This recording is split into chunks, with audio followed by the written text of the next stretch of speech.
Hello नमस्कार साथियों, study point two गौरव sir में आप सभी का हार्दिक स्वागत है। प्यारे साथियों, बढ़ते हैं अपनी हिस्ट्री की श्रृंखला के अंदर और देखेंगे आज के नेक्स्ट पॉइंट को, जो हमने आपको कल भी बताया था कि आज हम पढ़ेंगे 600 ईसा पूर्व के बारे में। यानी जब ईसा मसीह को 600 साल बचे थे जन्म लेने के लिए, तो हमारी जानकारी आई किसकी? महाजनपद काल की। और महाजनपद काल के बारे में बताया किस किस से हमें पता चलता है कि महाजनपद काल था। तो हमारे दो ग्रंथ हुए जिन्हें कहते हैं भगवती सूत्र और अंगुत्तर निकाय। अंगुत्तर निकाय और भगवती सूत्र से ही पता चलता है कि हमारे 16 महाजनपद थे और जिसमें से 8 निवास किया करते थे, जो हमारा उत्तर प्रदेश है इसके अंदर, और बाकी हमारी अलग अलग स्टेट में अलग अलग जगह निवास किया करते थे। तो आज हम देखेंगे इन्हीं को और देखेंगे हम सारी जानकारी। तो आइए शुरू करते हैं आज की क्लास को। और जो भी मेरा प्यारा भाई बहन चैनल पर नया जुड़ा है तो एक बार चैनल को सब्सक्राइब करके वीडियो को लाइक कर दे। बढ़ते हैं क्लास की तरफ और एक बार शेयर कर दे। आइए, आज का टॉपिक है हमारा महाजनपद काल।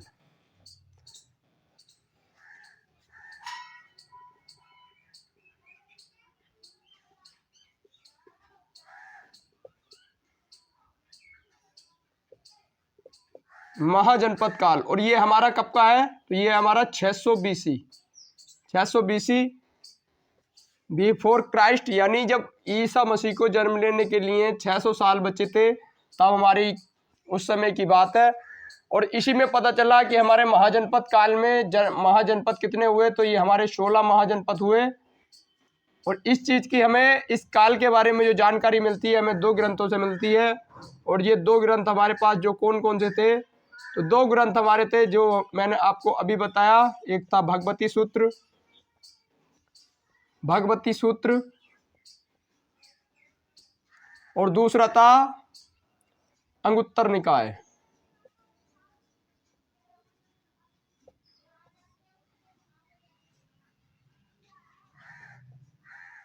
तो ये हमारे 2 ग्रंथ थे, इन्हीं से हमें सारी जानकारी मिलती है। एक बार शेयर जरूर करते रहा करें, क्योंकि हमारी जो क्लास है, हमें लगता है कि ये क्लास ज़्यादा व्यक्तियों तक नहीं पहुंच पा रही है, क्योंकि सभी को आपका जोड़ना आपकी जिम्मेदारी है। क्योंकि ऐसा कंटेंट आपको कहीं नहीं मिलेगा। आप मेरे ऊपर थोड़ा भरोसा रखें, क्योंकि जो मैं कंटेंट प्रोवाइड करा रहा हूँ ये एक बहुत ही अच्छे तरह से बना हुआ कंटेंट है, जो आपकी समझ में बड़ी अच्छे तरह से आएगा। तो एक बार शेयर जरूर करते रहे, जिससे कि सभी को पता चल जाए। सिर्फ आप एक बार शेयर कर दें, फिर जो भी है वो जब देखेगा क्लास को तो खुद ही समझ जाएगा कि हमें क्या पढ़ना चाहिए और हम क्या छोड़ रहे हैं और क्यों पढ़ना चाहिए, उसको खुद ही समझ में आ जाएगा। ताकि मेरा भी जो है जो आगे बढ़ सके। आप इसे सोच सकते हैं कि इतनी मेहनत की जाती है और उसके बाद वहीं पर वो क्लास रुक जाती है, जरूरतमंद के पास ये क्लास नहीं पहुंच पाती। तो एक बार शेयर जरूर करते रहें।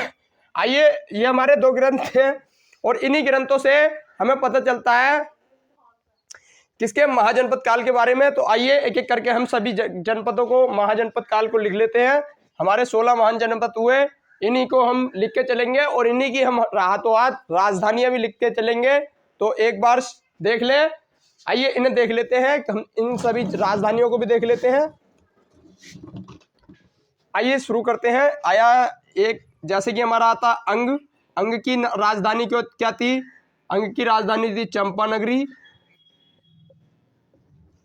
इसके बाद हमारा अगला आता है अंग। अंग काशी, काशी की होगी। वाराणसी आप बेखूबी जानते हैं।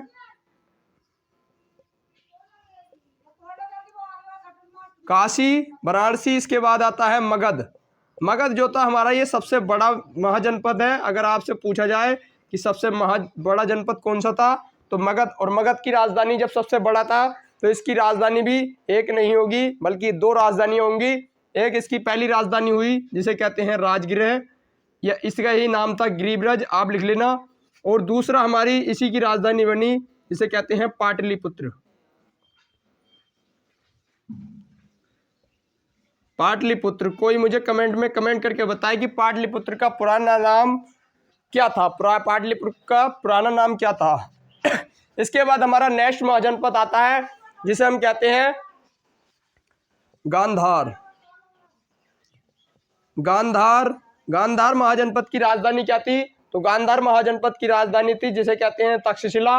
और इसके बाद आता है, आइए देख लेते हैं, गांधार की थी तक्षशिला।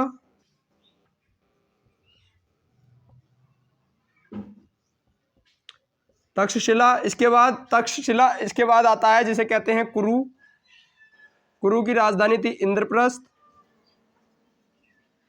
इंद्रप्रस्थ को आप बेखूबी जानते होंगे, इसी के चक्कर में महाभारत की लड़ाई हुई थी और इंद्रप्रस्थ को ही लेना चाहते थे कौन, जिसे कहते हैं कौरव। तो आप इन्हें देख सकते हैं। इसके बाद आता है हमारा कुरु के बाद सूरसेन। सूरसेन किसकी राजधानी थी? तो सूरसेन की राजधानी हुआ करती थी, जो मथुरा है उसे ही सूरसेन की राजधानी माना जाता था। सूरसेन, मथुरा, मथुरा क्या थी? कैपिटल। इसके बाद आता है, अगला आता है सूरसेन के बाद अगला आता है जिसे कहते हैं कंबोज।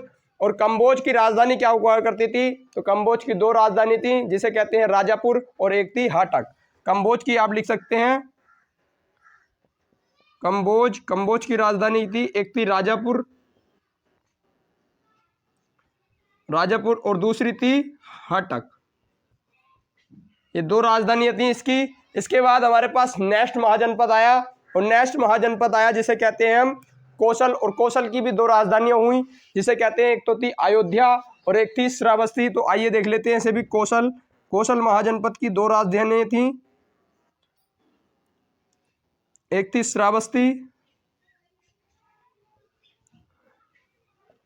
श्रावस्ती, और दूसरी कौन सी थी? तो एक तो थी श्रावस्ती और दूसरी थी अयोध्या। अयोध्या का भी पुराना नाम बताएं, अयोध्या का पुराना नाम क्या था?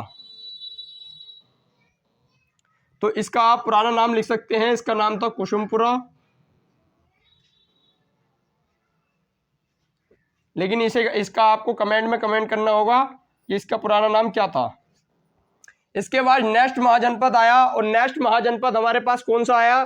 जिसे हम कहते हैं चेदी। और चेदी की राजधानी हुई जिसे कहते हैं हम शक्तिमती। इसके बाद और भी आए जगह जगह, तो आइए इन्हें सभी को देख लेते हैं। चेदी महाजनपद की राजधानी हुई शक्तिमती।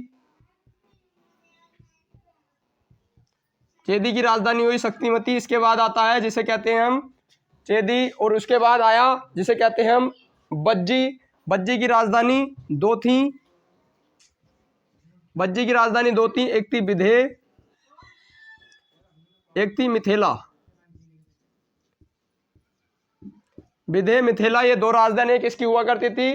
तो बज्जी महाजनपद की दो राजधानियां थी, एक थी विधे, एक थी मिथिला। इसके बाद आता है नेक्स्ट आता है जिसे कहते हैं मत्स्य। और मत्स्य की राजधानी क्या थी? तो मत्स्य महाजनपद की राजधानी थी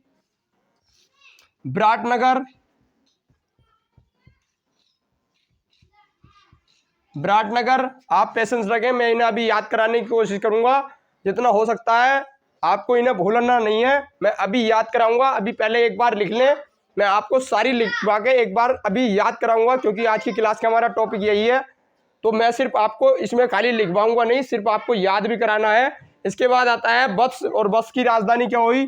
तो वत्स की एक राजधानी होती है जिसे कहते हैं, वत्स की एक राजधानी होती है और जिसे हम कहते हैं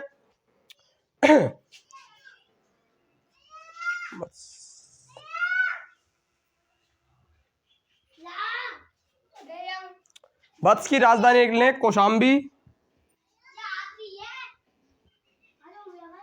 कौशाम्बी। और ये मत्स्य महाजनपद की जो राजधानी थी, इसे आप, आइए इसके बाद आता है हमारा नेक्स्ट पॉइंट हमारा एक और राजधानी रह गई है हमारी, चार और रह गए हैं। कितने हो गए? 1 2 3 4 5 6 7 8 9 10 11 12। तो चार और रह गए हैं, इन्हें और लिख लेते हैं। एक आता है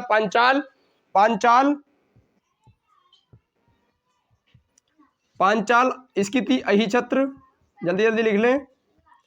इसके बाद आता है पांचाल के बाद अगला महाजनपद आता है जिसे कहते हैं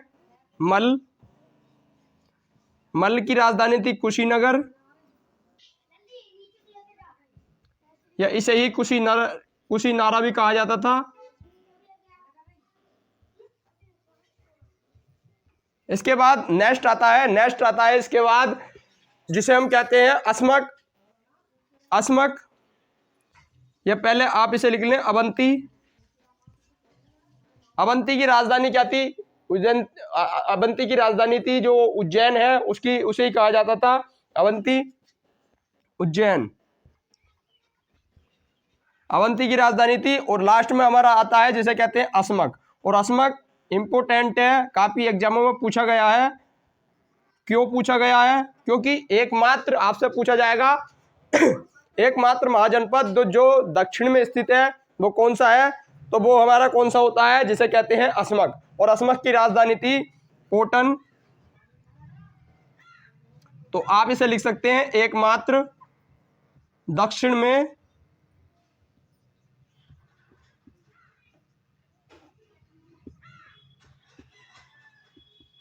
एकमात्र दक्षिण में स्थित, दक्षिण में यह एकमात्र स्थित है जिसे कहते हैं अस्मक।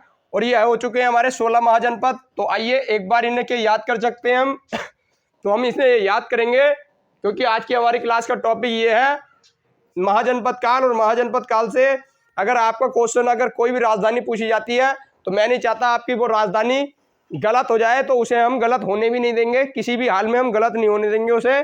तो आइए देख लेते हैं, इन्हें याद करते हैं एक बार। आता है अंग। अंग की राजधानी क्या हुई? चंपा नगरी।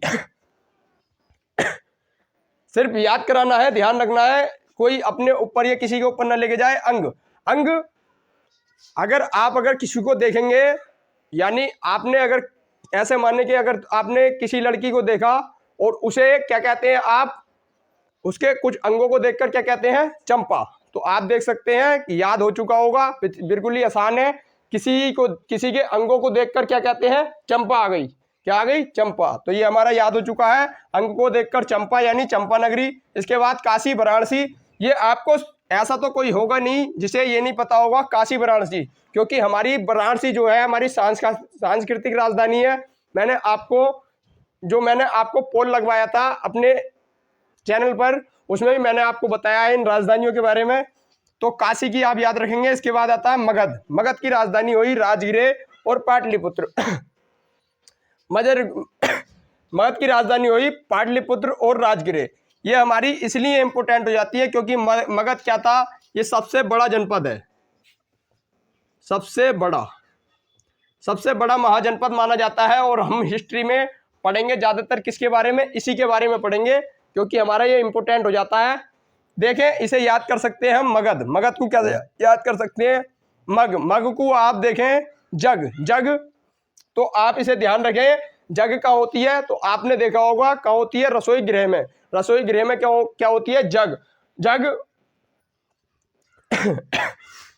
तो आपको पता है कि जग में क्या लाते हैं? तो जग में लाते हैं पानी। क्या लाते हैं? पानी। तो जग में क्या लाए? पानी। जग में क्या लाए? पानी। और आप इसका ध्यान रखेंगे, जग में लाए पानी। और जग हमारी कहाँ रखी जाती है? तो जग रखी जाती है हमारी रसोई गृह में। कहाँ रखी जाती है? गृह में।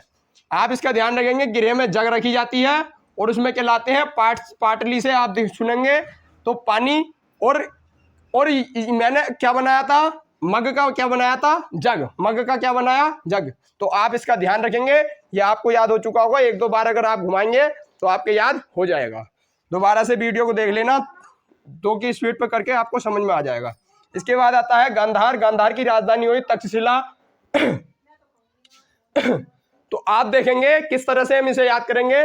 तो ये हमारा, जैसे कि इसमें एक पॉइंट दिया है धार, धार इसमें दिया है। तो आपने देखा होगा कि पहले भी मैंने इसके ऊपर एक ट्रिक बना रखी है। तो आप देख सकते हैं, आता है धार। धार से आप समझे कार। क्या समझिए? धार से थार। एक कार आई है जिसे हम कहते हैं थार, महिंद्रा कंपनी की, बहुत ही बढ़िया गाड़ी है। आपको पता होगा तो थार से समझ सकते हैं। और थार यानी कि ऐसी गाड़ी है कि आप अगर उसमें बैठेंगे तो आपके तख्तो ताज उजड़ जाएंगे। आप ऐसे देख लें कि आपके तख्तो ताज जो हैं वो क्या हो जाएंगे? उजड़ जाएंगे। अगर आप उसमें बैठेंगे तो आपको एक अलग ही अनुभूति होगी और आपका तख्तो ताज उगड़ जाएंगे, यानी आपकी शिलाएं भी उखड़ सकती हैं। शिलाएं होता है एक, क्या होती है? शिलाओं से आप समझ सकते हैं कि आपको पता होगी कि शिलाएं बड़ी बड़ी मोटी जो पत्थर रखे रहते हैं, जो चपटे से रखे रहते हैं उन्हें क्या कहते हैं, शिलाएं। शिलाएं तो अगर आप उधर लेके जाएंगे तो थार को देखकर क्या होगा, वो शिलाएं भी क्या होंगी, उखड़ जाएंगी। ये हमारा याद हो चुका है। इसके बाद आता है कुरु। कुरु की राजधानी हुई इंद्रप्रस्थ। तो आप इसे महाभारत से देख सकते हैं। महाभारत में आपने देखा होगा इसी के ऊपर लड़ाई हुई। तो कुरु की राजधानी क्या हुई, इंद्रप्रस्थ। यानी कि आप उसमें जान सकते हैं कि इंद्र जो होते हैं, इंद्र क्या करते हैं, इंद्र को क्या बताया गया, तो इंद्र बरसात के लिए माने जाते हैं। इंद्र बरसात के लिए माने जाते हैं, तो आप इन्हें जान सकते हैं। तो आता है इसके बाद नेक्स्ट पॉइंट, शूरसेन। शूरसेन की राजधानी हुई मथुरा। मथुरा को इसे हम कैसे याद करेंगे, तो शूरसेन की राजधानी हुई मथुरा। तो आइए बनाते हैं हम इसे भी। तो मथुरा शूरसेन। तो आता है हमारा सैन से आप बना सकते हैं मथुर। यानी आपके अंदर अगर सहन शक्ति है तो आप सभी के सामने क्या बोल सकते हैं, मधुर। जैसे कि मैं आपके सामने बोल रहा हूं तो आपके सामने तो कैसे बोल सकते हैं, मधुर। अगर आपके सामने सुरों को मिलाने की सहन शक्ति है तो आप सबके सामने क्या बोलेंगे, मधुर। मधुर से आप मथुरा समझेंगे, आप इसका ध्यान रखेंगे। इसके बाद आता है कंबोज के बहुत ही आसान है से याद करना। क्यों? क्योंकि अगर राजा पे ज्यादा बोझ होगा तो उसे क्या आ जाएगा, हार्ट अटैक। क्या आ जाएगा, हार्ट अटैक। अगर राजा पे अगर ज्यादा बोझ हुआ, यानी दिमाग पे अगर ज्यादा बोझ हुआ उसके, तो उसे क्या हो जाएगा, हार्ट अटैक हो जाएगा। तो आप इसे देख सकते हैं, कंबोज से बोझ हुआ तो राजा पे क्या हो जाएगा, हार्ट अटैक। तो हार्ट अटैक से आप जान सकते हैं, ये आपको याद हो चुकी होगी। एक दो बार घुमा लेना, आपको सारी याद हो जाएंगी। इसके बाद आता है कौशल की दो राजधानी हुई, एक तो श्रावस्ती और दूसरी हुई अयोध्या। अयोध्या जानते हैं भगवान श्री राम की जो नगरी मानी जाती है अयोध्या है। और श्रावस्ती उत्तर प्रदेश के जो उत्तरी जिला है, और यानी उत्तरी जो साइट आती है उत्तर प्रदेश की, वहीं स्थित है श्रावस्ती। तो कौशल को हम याद कर सकते हैं, आप इसे ध्यान रख लें। वैसे मैंने आपको सारी जानकारी बता दी है तो आपको याद हो ही गई होगी। इसके बाद आता चैदी। इसकी क्या राजधानी हुई, शक्तिमती। जिसके पास शक्ति होगी उसे कोई भी हरा नहीं सकता। तो आप इसे जान सकते हैं। तो उसकी क्या होगी, उसकी तोती बोलती रहेगी। क्या होगा, हर जगह उसका बोलबाला होगा। तो उसे बोलबाले से आप समझे कि चैदी मतलब उसके लिए कहीं भी क्या नहीं होगा, तो उसके लिए कहीं भी चैन नहीं होगा। उसको हर जगह बोलबाला रहेगा, तो उसके लिए चैन नहीं होगा। उसकी शक्ति का बोलबाला होगा, चैन नहीं होगा। चैन इसे आप चैन बना लें, चैदी को चैन बना लें। और चैन नहीं होगा, उसे उसका समय बोलबाला होगा। इसके बाद आता बज्जी की क्या होगी, विधेय मिथिला। तो आप इसे ध्यान रखेंगे, ये थोड़ा आपको याद रखना है। इसके बाद आता मत्स्य विराटनगर। ये और भी आसान है, आपने देखा होगा। अब ऐसा माना जाता है कि हमारी सबसे विराट मछली कौन सी है, तो वो है ब्लू व्हेल। यानी ब्लू व्हेल मछली हमारी जो है वो आकार में बहुत ज्यादा बड़ी बताई है। देखी तो मैंने भी नहीं है, तो अगर आपने देखी हो किसी ने तो बताना। तो ब्लू व्हेल मछली कैसी है, विराट। और आप जानते हैं मत्स्य किसे कहते हैं हम, तो मत्स्य को संस्कृत में हम मछली को हम संस्कृत में क्या कहते हैं, मत्स्य। तो आप इससे ध्यान रख सकते हैं, मछली कैसी होती है, विराट। इसके बाद आता है वत्स कौशाम्बी। वत्स किसका पर्यायवाची होता है, तो वत्स होता है बच्चे का। बच्चे को क्या कहते हैं, वत्स। या एक राजा भी अपने से छोटे को क्या कहता है, वत्स। यानी अपने से छोटे को क्या कहते हैं, वत्स। तो आप इसे ध्यान रखेंगे, वत्स कौशाम्बी। जिसके पास धन होता है उसके पास कोष की कमी नहीं होती, और वो सभी को क्या समझता है, अपने सामने छोटा। यानी जिसके पास में कोष होता है, ये हमारे सामने आपको लिख रहा होगा, इसका अर्थ भी कोष इकट्ठा करना होता है। तो जिसके पास में कोष इकट्ठा होगा उसे वो अपने सामने सभी को क्या समझता है, बस। यानी क्या समझता है, वो बालक, कि ये तो बालक है, मैं ही ठीक हूं। इसके बाद आता है हमारा नेक्स्ट पॉइंट, पांचाल अहि छत्र। आपने देखा होगा जब बारिश पड़ती है तो एक ही छाते में कई सारे लोग क्या होते हैं, उसमें मिल जाते हैं। और एक ही छाते में क्या करते हैं वो, तो एक ही छाते में हिल कर चलते हैं और आराम से चलते चलते पहुंच जाते हैं। तो चाल चलते चलते छाते में इकट्ठे होते हैं बारिश के अंदर। तो आपने देखा होगा कैसे आराम आराम से चलते हैं, अही अही आराम आराम से, तो आप इसे ध्यान रख सकते हैं। इसके बाद आता है कुशीनगर, मल्ल की राजधानी कुशीनगर या कुशीनारा।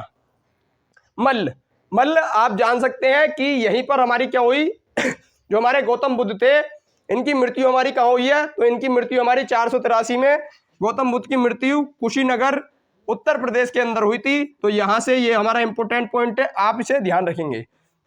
इसके बाद आता है उज्जैन, उज्जैन का अवंती की राजधानी उज्जैन। अवंती में एक राजा हुआ करता था जिसे कहते हैं चंद्रप्रदोष। चंद्रप्रदोष उसके ही दरबार में राजा जीवक को भेजा गया, जिसकी हम बात करेंगे आगे। तो ये भी हमारा इंपोर्टेंट हो जाता है उज्जैन। तो इसके बाद आता है असमक, असमक की राजधानी होगी पोटन। और ये हमारा क्यों इंपोर्टेंट है, तो इस पे आप स्टार लगा लें। ये हमारा इसलिए इंपोर्टेंट है क्योंकि दक्षिण भारत का एकमात्र महाजनपद है कौन सा, असमक। तो उम्मीद करता हूं ये आपको सारे पॉइंट याद हो चुके होंगे। तो एक बार आप दोबारा से इसे घुमा लेना या 2 की स्पीड पर करके दोबारा से वीडियो को देख लेना, आपको सारी जानकारी प्राप्त हो जाएगी। इसके बाद हम नेक्स्ट देखेंगे कि हम आगे क्या पढ़ेंगे अब मैंने याद करवा दें सॉरी, ये मैंने आपको याद करवा दें। इसके आगे की जानकारी मैं आपको बता दूं कि आगे क्या पढ़ेंगे। तो इसके बाद क्या हुआ कि आपको मैंने अभी बताया था पिछली क्लास में कि जो हमारा ऋग्वेद था, ऋग्वेद के अंदर जो हमारा मंडल हुआ जिसे कहते हैं 10वां मंडल, ये नवीनतम मंडल तो माना जाता है, लेकिन इसके अंदर बताया महासूक्ते ने 4 वर्णों को, यानी ब्रह्मा जी के 4 वर्णों को बताया कि जो मस्तिष्क से उत्पन्न होंगे उन्हें ब्राह्मण कहा जाएगा, और जो भुजाओं से उन्हें क्षत्रिय, और जो जंघाओं से उत्पन्न होंगे यानी जो पेट से उत्पन्न होंगे उन्हें शूद्र कहा जाएगा, और जो हमारी चरणों से यानी जो ब्रह्मा जी के चरणों से उत्पन्न हुए उन्हें क्या कहा गया, तो उन्हें शूद्र कहा गया, उन्हें शूद्र कहा गया। तो आप इसे जान सकते हैं। लेकिन जब आगे आगे हमारे पास बात आई जब बात चलने लगी महाजनपद काल में और जगह जगह हमारे आंदोलन शुरू होने लगे, तो इसके बाद लगा हमारा धार्मिक आंदोलन जिसे कहते हैं 620 ईस्वी का धार्मिक आंदोलन, जिसमें हमारे दो महत्वपूर्ण इंसान उभर कर आए जिन्हें कहते हैं गौतम बुद्ध भगवान, और एक आते हैं महावीर स्वामी। इनके जो हमें नाम देखने को मिलते हैं 620 के धार्मिक आंदोलनों में देखने को मिलते हैं। और ये सारी जानकारी जो हमें बताई गई है ये हमें भगवती सूत्र और अंगुत्तर निकाय से जानकारी मिली है। तो चलिए, ये हमारी आज की क्लास थी। मिलते हैं नेक्स्ट वीडियो में। अगर कोई डाउट, कोई क्वेश्चन हो तो नीचे आप कमेंट कर देना, और वीडियो को सभी तक पहुंचाना आपकी जिम्मेदारी है, क्योंकि वीडियो हमारी ज़्यादा पहुंच नहीं रही है, इसे मैं भी देख रहा हूं। तो सभी तक पहुंचा दें जिससे कि बढ़िया कंटेंट सभी तक पहुंच जाए और वो अपने भविष्य को उज्जवल बनाए, और वो मेरी सहायता लेके थोड़ा आगे बढ़ सकता है। आपको पेड क्लास से भी बहुत ही अच्छे तरह से बताया जा रहा है। तो मिलते हैं नेक्स्ट वीडियो में। जब तक के लिए जय हिंद, जय भारत, और देखते रहें स्टडी पॉइंट टू गौरव सर।